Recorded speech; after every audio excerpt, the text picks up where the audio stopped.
welcome back to We Are the Batman. I'm Mike. And this is Matthew.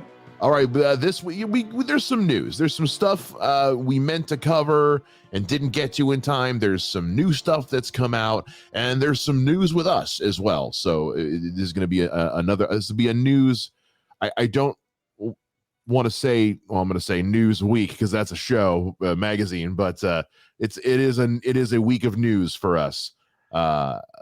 We are the Batman. But before we get into all that, I guess two questions. First of all, Matt, how you doing? I'm doing pretty good. How are you, sir? Since I'm because you never asked me that. I make a joke and then we roll into the show and I'm a dickhead. And yeah, no, it's fine. If it was a problem, I would have said something. I'm good, man. I'm good. It's summer. It's hot. I don't love it. But I'm also kind of astonished at the fact that we're already like almost halfway through August. Oh, I know what you mean. My kids start school in a week, and I'm like, wait, what? Yeah. Also, we had a special election in Ohio on Monday, and I stood in line for 3 hours to go vote. Look, I understand it's my civic duty, but sometimes I really hate democracy because after 3 hours, I was not having the time of my life. Am I allowed to ask what it was about? It was just about an issue on the Ohio ballot about changing the voting process in Ohio. Because right now, everything in Ohio is voted on is determined by a simplest majority, meaning 50% plus one vote. And there were some special interest groups that were trying to get it passed where in order for something to pass, it would have to be a 60% vote, which is not okay. It got voted down like extra, like it's kind of disrespectful how hard it got voted down. I mean, it's like wow, yeah, you deserve to go down, but that was brutal. That was gruesome. It's like when you do a fatality in Mortal Kombat. It's like, you already won. That was unnecessary. Yeah. They do an animality out of nowhere just to prove a point. Just to prove a point. And I think I still to this day say the animality is the stupidest thing Mortal Kombat ever did. I don't know. The friendship's pretty dumb as well. No, but you know why? Because the animalities, most of them didn't even make sense with the character. That's true. Because Scorpion turned into, I think, a penguin. Not a scorpion, which, yeah. Anyway, hey guys, welcome back to We Are the Batman. I'm not cutting any of that out. I'm leaving. That's perfect. I like it. I'm leaving all of that banter in. That's just good banter. That's good radio. So let's get through this, and we're gonna start with something not fun, but we'd be remiss if we didn't talk about it. Paul Reubens passed away last week, who had two times dipped his toes in the world of DC. The first time he did it was in a movie we recently covered. Was it 3? He was Batmite in Brave and the Bold. Oh, I didn't know that. Okay, so 3 times. The first time, so 1 as Batmite in Batman Brave and the Bold. Number 2, well, technically the first one though was in Batman Returns as Oswald Cobblepot's father, and then in Gotham he made an appearance as Oswald Cobblepot's father, I believe. Was it still Cobblepot's father? That was after I stopped watching. I mean, only because I seen the pictures. Yeah. Oh, okay, cool. Yeah, that's long after I stopped watching that show, and longer than it should have been on the air. But we may have to do a whole episode about all the things like everything wrong with Gotham. That's somebody write that down because we'll forget it in 5 minutes. In the first 6 episodes, because I didn't watch any more of them.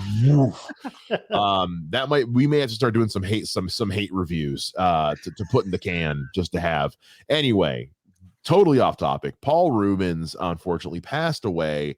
I don't have his Wikipedia pulled up, which is a first. I usually do. He was not old. He was 70.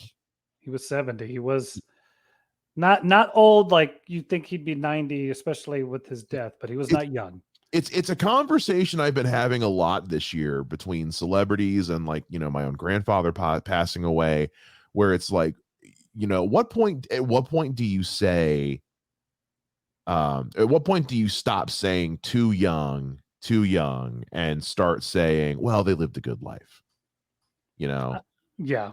I think it's hard. It's hard to, but 70 is right on the cusp of that. I think 70 is right about up. Because like Robert De Niro is like 70, and if he died right now, as spry as he is at his age, I'd be like, man, I don't.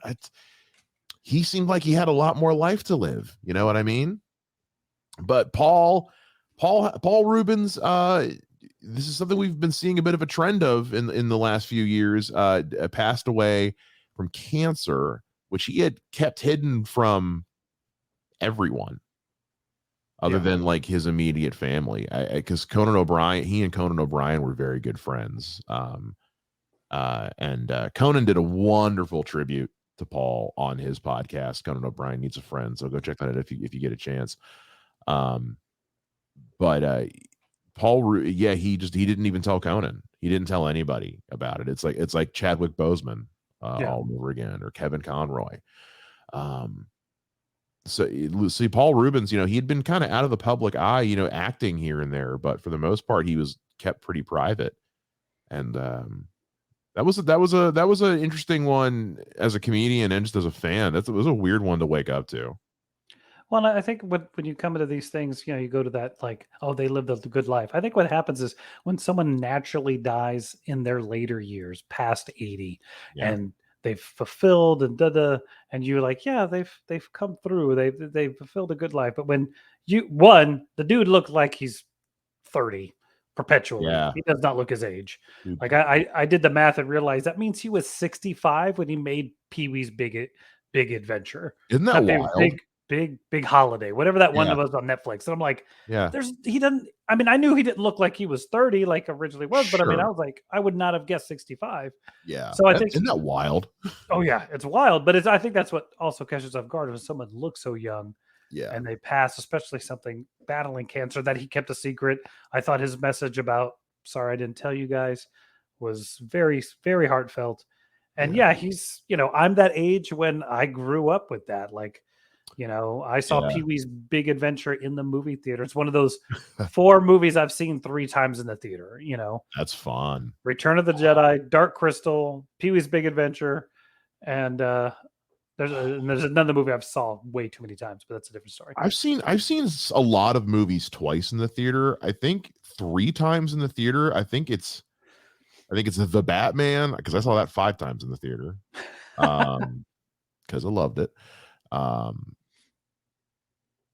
And 3 times. I think Deadpool, the first Deadpool. I think I saw that because I went and saw it, and then I took my dad to go see it, and then I went and saw it, I think, with some friends. And you can never watch that movie enough times.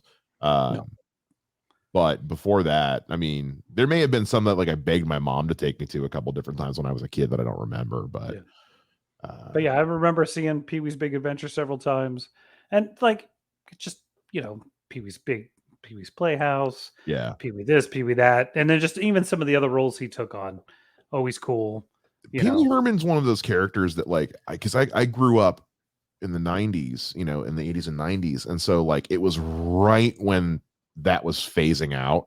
Well, not so much phasing out, but when he had transitioned to doing adult humor, and so it wasn't as readily available to me, the kid stuff, because this is not the 90s. Shit wasn't streaming, so it wasn't like I had it to go revisit whenever. My mom would show me stuff when it occasionally like aired on TV here and there, or like parts of the movies, but yeah, so Pee-wee wasn't one that it was one of those, like it was something I was familiar with growing up, but it wasn't until I got to be an adult when I had access to seeing it like digitally that I really got an affinity for Paul Reubens. I knew him. I just knew him as Pee-wee Herman, but then also just from seeing him in other stuff. Yeah, and he would pop up in the most random things. I will never forget till the day I die. You probably haven't seen this, but the Reno 911 movie where they go to Las Vegas. Okay. No, he shows up at the end for like 90 seconds as someone's father, and it's one of the funniest scenes I've ever seen in my life, and it makes me laugh to this day. Paul Reubens, whether he was being clean or as filthy as can be, he was always funny. Yeah, the guy, I don't want to get into like the stuff we all like to joke about when it comes to Paul Reubens. You know, the man had some demons. That's a discussion for a different show. Yeah. You know, suffice to say, this is somebody who like died, and then I watched the entertainment world shake itself loose in a way. Here's how pervasive like Paul Reubens, Pee Wee Herman's influence was.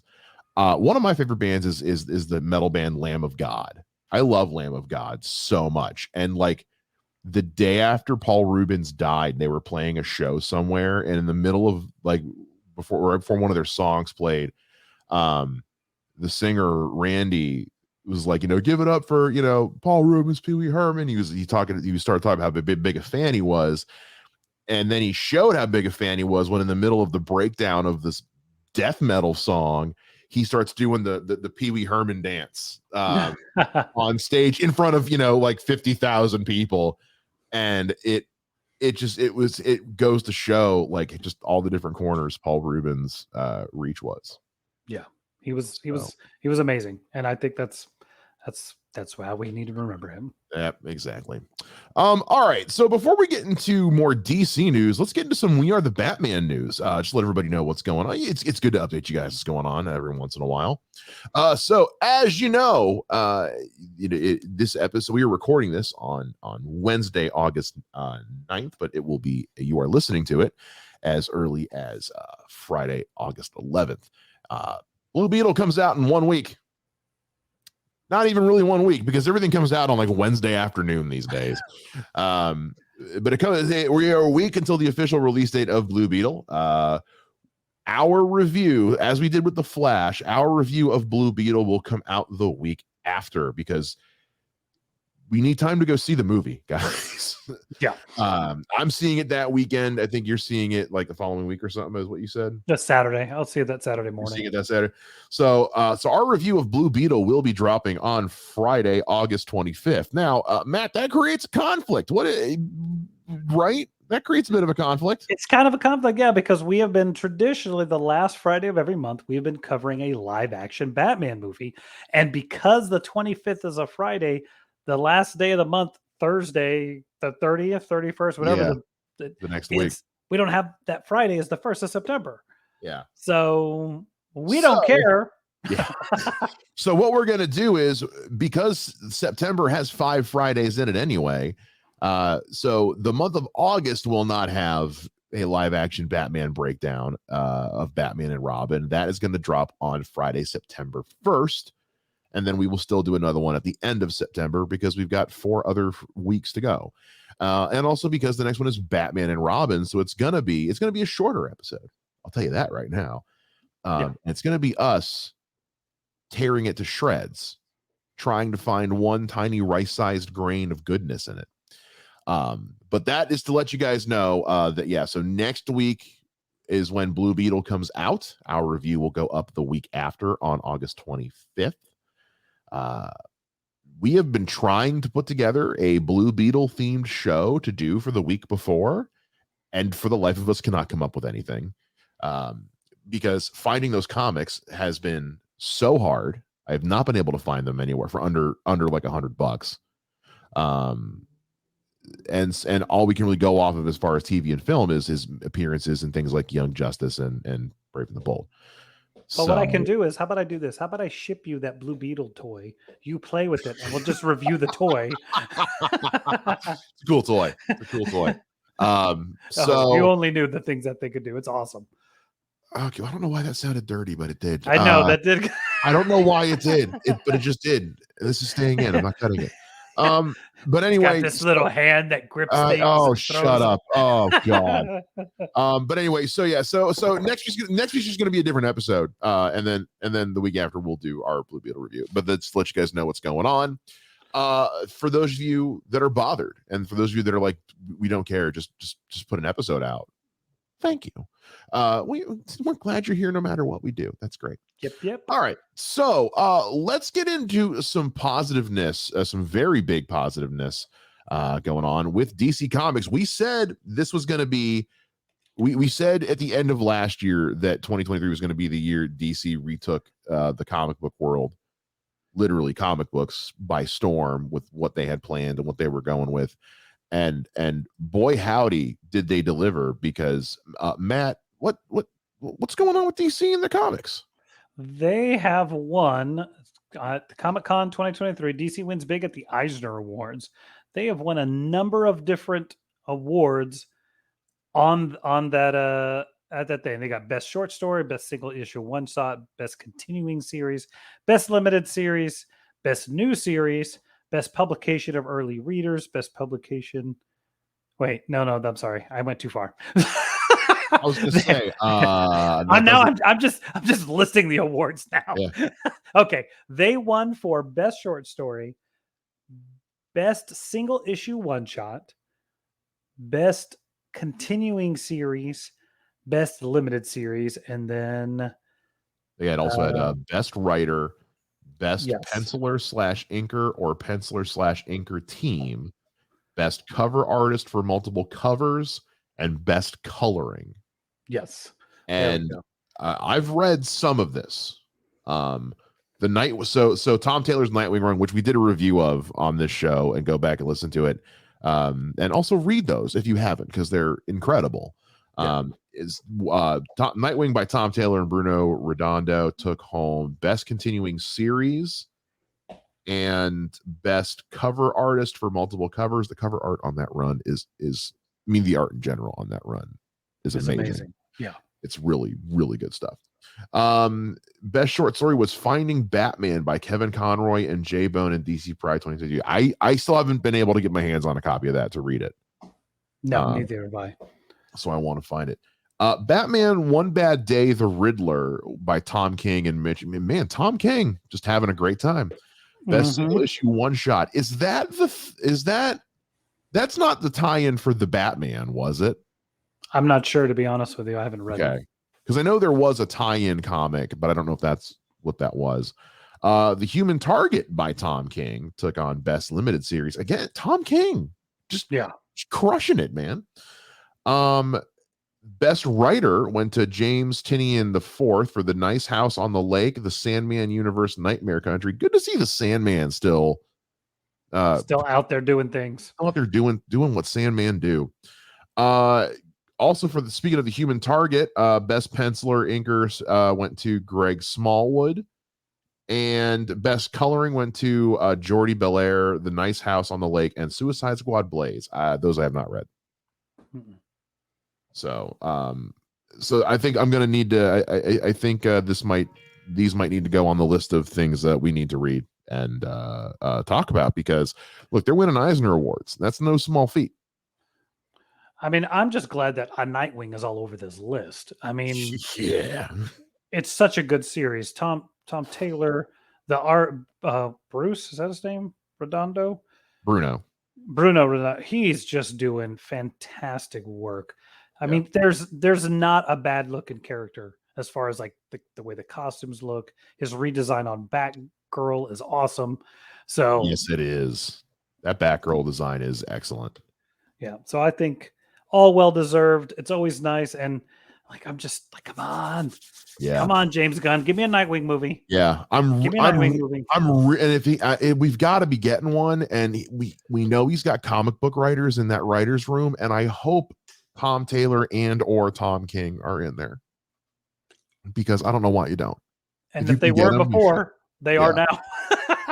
Yeah. Oh yeah. If they weren't already, a phone call has been had. Yeah. Speaking of phone calls with James Gunn that have been had, I did not plan on that happening, and that worked out so perfectly. Well done, sir. Hold on. Golf clap. Golf clap. Yeah. And every once in a while, I'm satisfying. So man, Gal Gadot decided to talk about some shit. that I kind of feel like she should have just kept to her goddamn self. I mean, because I think, from my perspective, I think she is wildly misinterpreting what went down, or is wildly misrepresenting what went down. Can you lead us into what this story is all about, Matt?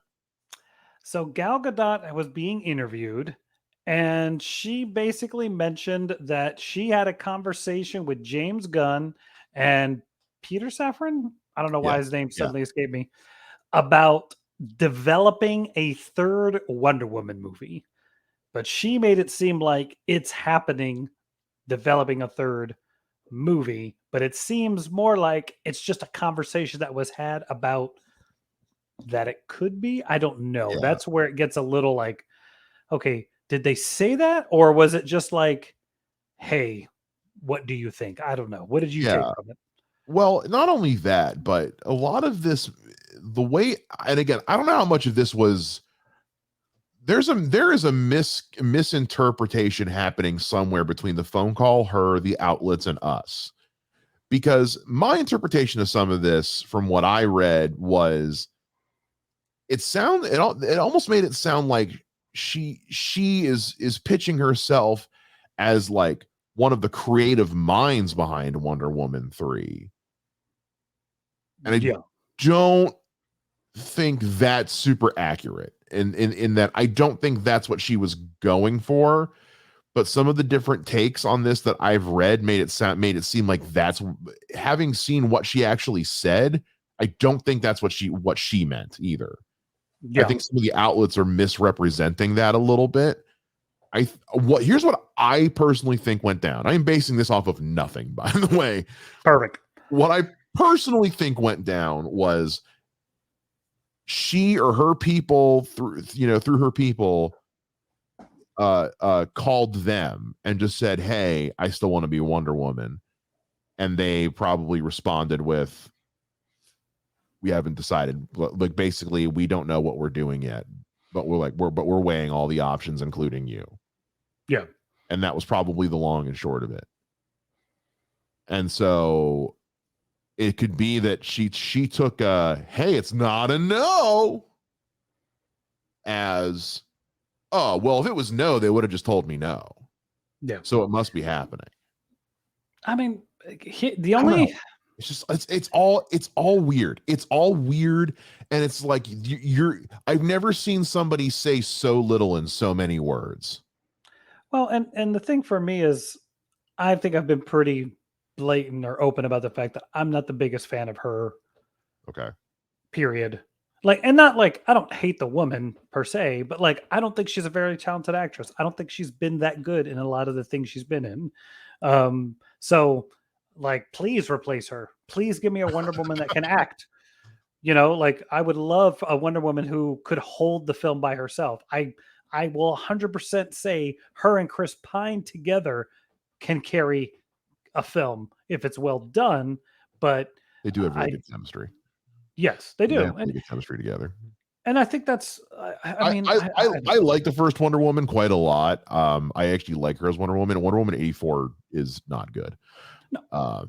I think the first Wonder Woman movie is a very good movie, but I think it's a very good movie because the director held her hand through the whole project to make sure that she could do it.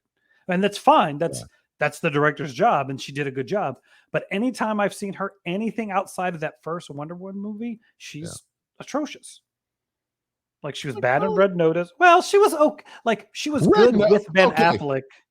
Red Notice is not the litmus test. Notice is a satire. Like, no. Her and Fast and Furious movies, blah. Her and Red Notice, blah. Okay, but a couple of things, blah. Fast and Furious and Red Notice, those are movies that nobody goes to those for the acting. Nobody is watching a Fast and Furious movie or Red Notice for the quality of acting. Now, if you want to talk now, like, I liked her in Death on the Nile, but Death on the Nile was an ensemble piece and she didn't have as much screen time as she wasn't the lead. But also when you look at like just the other things she's done, it's been Fast and Furious, Red Notice. whatever that crappy comedy Zach Galifianakis, Isla Fisher comedy was. She did like right after BVS. She hasn't done a whole lot else for me. Well, she wasn't. To me, she wasn't good in Justice League. I didn't think she was good. She was good at BVS when she was with Ben Affleck, right? But I didn't think she was good in Justice League at all. Even the Snyder Cut? Didn't help anything. I don't know. Okay. So you're just not on with her as Wonder Woman in general. No, is the short version of all the crap we just said. I mean, I think I said at the beginning, but I went too far. we both did. I like her. I've liked her as Wonder Woman, but like she was not good. She was fine in 1984. Everything else about that movie was bad, but even she like wasn't as good as she was in the first Wonder Woman. Yeah. I think I'm kind of. Oh, go ahead. Sorry. I'm just kind of ambivalent. I don't even think ambivalent is the right word. I don't care one way or the other. I think if you're going to replace everybody else and Aquaman is just out in limbo right now, but it's like, but if you're restarting Superman, if you're restarting Batman, and you're leaving Flash and Aquaman and Cyborg in limbo, why of all of them do you keep Wonder Woman the same? Like it especially because we also know we're getting was it Paradise Island or whatever Themyscira. But we're getting the show, the Game of Thrones on Themyscira show he said is coming. So if you're going to do that, there was a specific name, Paradise Lost. That's what it was. Yeah. If you're going to do a Paradise Lost series, then that's when you introduce your new Wonder Woman. You don't do that and then also keep the same Wonder Woman again if you're already getting rid of everybody else. That's not the one you stake your claim in. Yeah, and I think I said on the phone with you the one day, like, would I hate it if they kept her? Not particularly. I wouldn't be thrilled if she stayed. It wouldn't ruin your day. Yeah, but if she's gone, I would sure. Like, my thing right now, I'm kind of in the state of like DC, just make a good movie. I don't care who's in it at this point. At this point, I really don't care. I really don't. Like again, we're counting down the days to Blue Beetle. We were just talking on the phone earlier tonight. I want Blue Beetle to be so goddamn good, but I also want people to go see it. Yeah. My fear with Blue Beetle isn't that it's not going to be good anymore. It's that it's going to be good and no one's going to watch it because everyone's fed up. But anyway, they're going to Shazam to it and just ignore it completely because the previous film was such crap. Well, the previous one was Flash, which wasn't that bad. So anyway, the flip side of this is this. So this is something that keeps coming into my mind about some of these situations. Okay. When James Gunn did his initial "This is my plan for Gods and Monsters," he did one thing that I thought was really odd. Okay. Is he was very specific about there will be other projects that are outside of the mainstream of their DC universe that we're going to call Elseworlds. Right. And he specifically name checked 3 interesting choices. One interesting choice, the Batman, Joker, and then he said Teen Titans Go, and I was like, why is that the third one? Because Teen Titans Go is amazing, but I know, but if you're listing something else alongside the Batman and Joker, Teen Titans Go is so far on the other side of the spectrum. But you know what? That show's like in its 7th season. I know. And like it's a mainstay. It's insane that it's a mainstay. But no, Glee got 5 seasons, so yeah, maybe more. Anyway, lots of bad shows stayed on the air for way too long.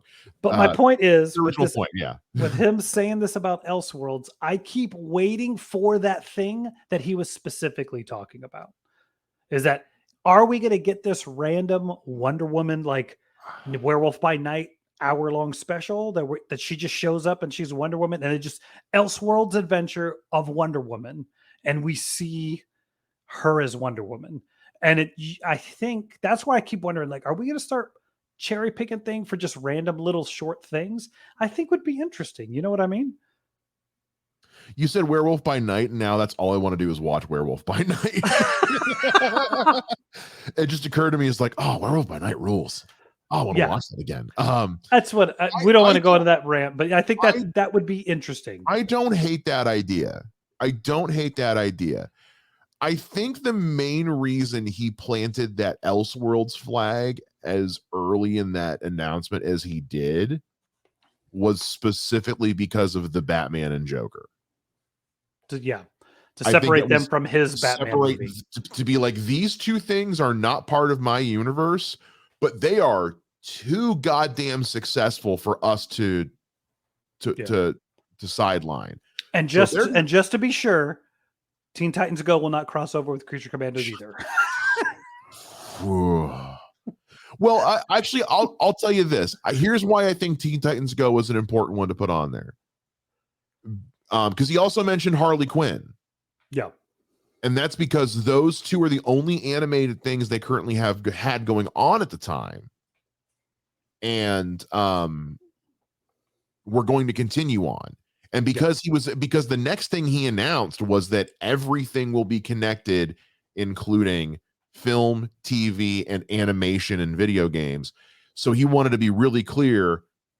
Certain things will be on their own. Just because I'm saying animation is tied into this doesn't mean all animation. Obviously, Harley Quinn and Teen Titans Go aren't going to be. So I don't think that statement was so much. Excuse me, as I burp in the microphone.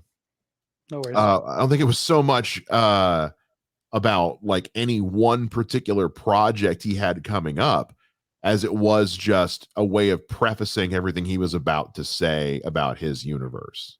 Yeah, it's possible, but I think that would be interesting, and it would be a nice. It like I said, it would cost you nothing. You already have her suit. You already have these things.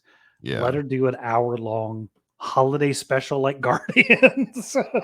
Seriously, do Wonder Woman learning about Christmas for the first time? You know what? I'd watch it. And I think everybody would. You know, because if there's one thing I am, it is a man of Christmas spirit. And I love Christmas, and I love Christmas specials. Christmas specials are my jam. I would watch it just to see what random other way they would make to shoehorn Chris Pine back into the project. Something, I'm sure. I'm sure they'd find a way. Who the hell knows? I love them together, but they're look. Honestly, one small change in the script, and you fix 50% of that movie. Anyway, just have him be back. He doesn't have to be inhabiting someone's body. He can just be alive. You're telling me this magic rock can turn this person into a cheetah monster, but it can't just make a dude? Okay. Anyway, I have no idea. I still haven't watched the movie. That's so bad. It's really bad. I really wanted to like that movie. I apologized for it for so long. It's just not a good movie. Okay. So that's where we are with that. That was a long roundabout way of saying it sounds Gal Gadot's talking out her ass, it sounds like, and it wouldn't make sense. Correct. It wouldn't make sense. All right. So you and I each have a different thing, but they're kind of connected. Talking about animation. Now that we've talked about animation a little bit here, because I have an article from earlier today that I sent that I have that ties in with this animated announcement. What was the thing with the animation, Matt? I think James Gunn basically said that to kind of zoom it down to what the important part is that they are going to be doing theatrically released animated films. Yeah. We knew they were doing animated movies. We knew that whoever actor plays a part, if you're Rick Flag Sr. in Creature Commandos, then you're Rick Flag Sr. live action. Yep. You're all over the place.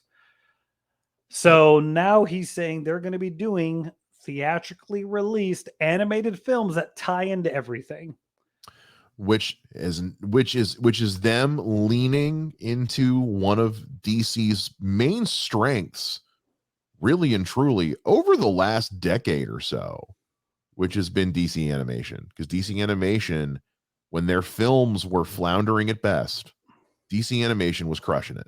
We've talked about great DC animated films on this show 1,000 times.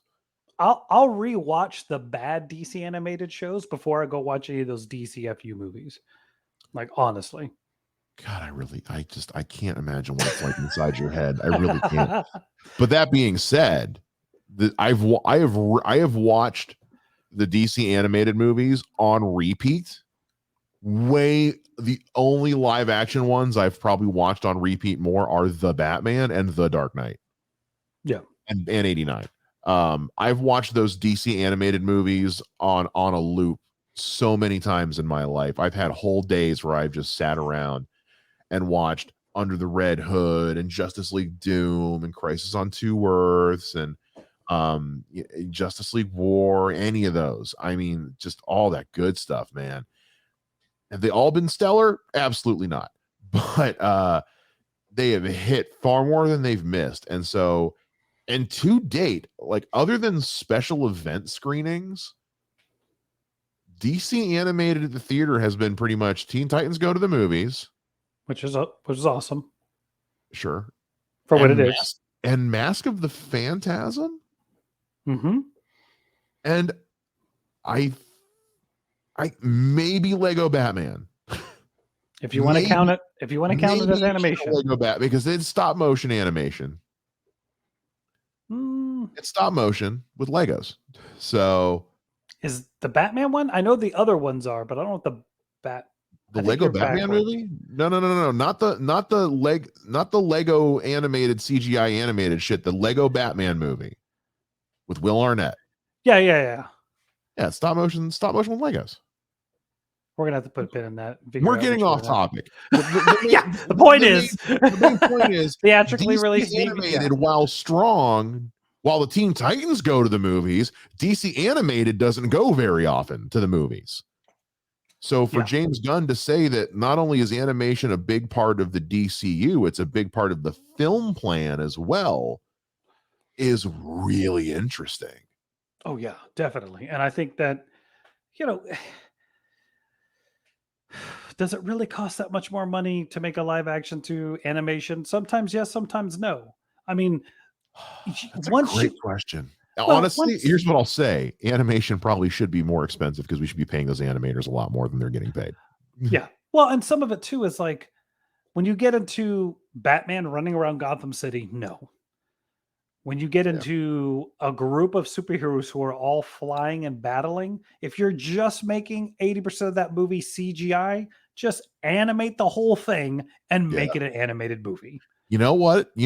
I want to see. Here's what you do for like a Mr. Terrific movie, or not Mr. Terrific, Mr. Miracle movie, is have a movie that combines like different styles of visual, so live action, stop motion, straight up animation, CGI, so that like while Mr. Miracle's is going in and out of his own mind.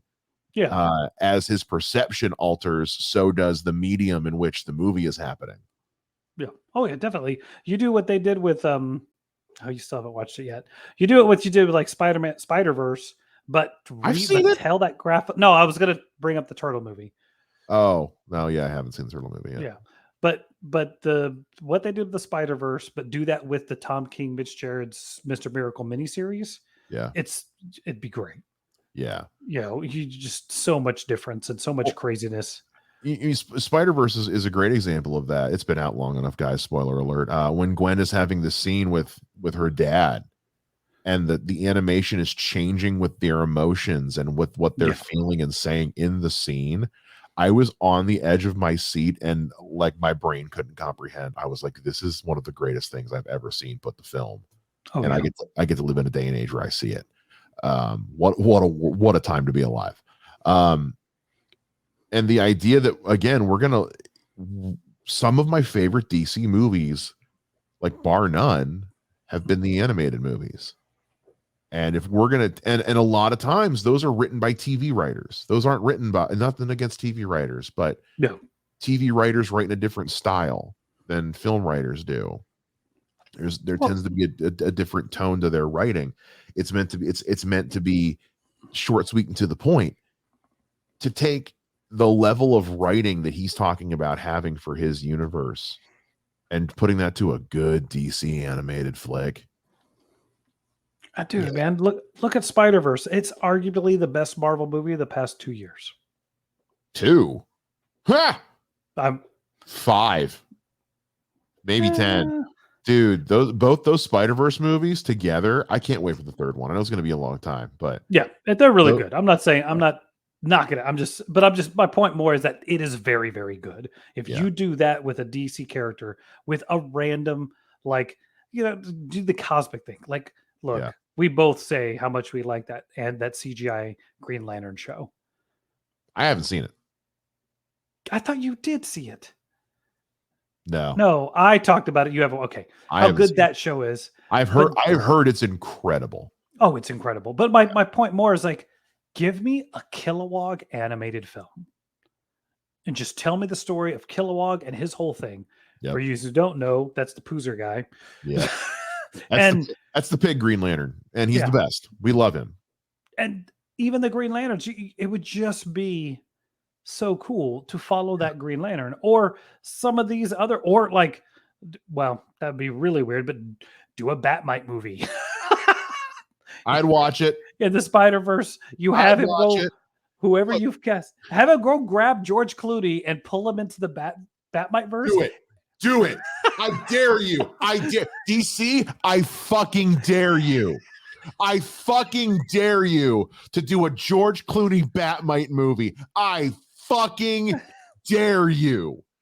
Do it. You hear that, James? That's what we're saying. Do it. I will lose my mind because that is one of the greatest ideas I've ever heard in my life, Matthew Hasso. That is one of the greatest ideas I've ever heard in my life. And fuck you for having it instead of me.